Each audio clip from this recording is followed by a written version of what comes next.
નમસ્કાર. વિજાપુર સંદેશ ન્યૂઝમાં આપનું હાર્દિક સ્વાગત છે.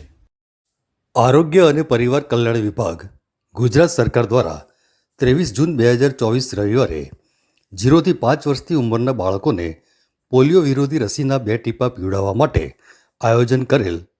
તે અન્વયે વિજાપુર તાલુકામાં પોલિયોની રસી પીવડાવવા માટે જનજાગૃતિ અભિયાન ચલાવવાના ભાગરૂપે તાલુકા હેલ્થ કચેરી વિજાપુરના doctor Chetan Prajapati, taluka health officer અને તાલુકા હેલ્થ સુપરવાઇઝર મુકેશ ચૌહાણ દ્વારા આસ ટ્રસ્ટ સંચાલિત કમળાબેન જગન્નાથ પટેલ નર્સિંગ કોલેજ વિજાપુરની નર્સિંગ સ્કૂલના સ્ટુડન્ટના સહયોગથી સરકારી દવાખાનું વિજાપુરથી નગરપાલિકા સુધી વિશાળ રેલીનું આયોજન કરવામાં આવ્યું હતું.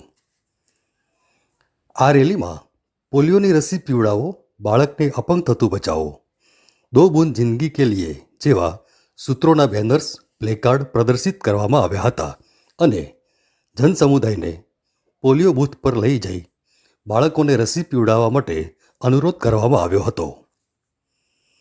વિજાપુર શહેરી વિસ્તારમાં 12 પોલિયો બૂથ તેમજ બસ સ્ટેશન અને આનંદપુરા ચોકડી ટ્રાન્ઝિટ બૂથ તેમજ 13 મોબાઈલ ટીમ દ્વારા અંદાજિત 31,655 બાળકો આવરી લેવાનું આયોજન કરવામાં આવ્યું છે.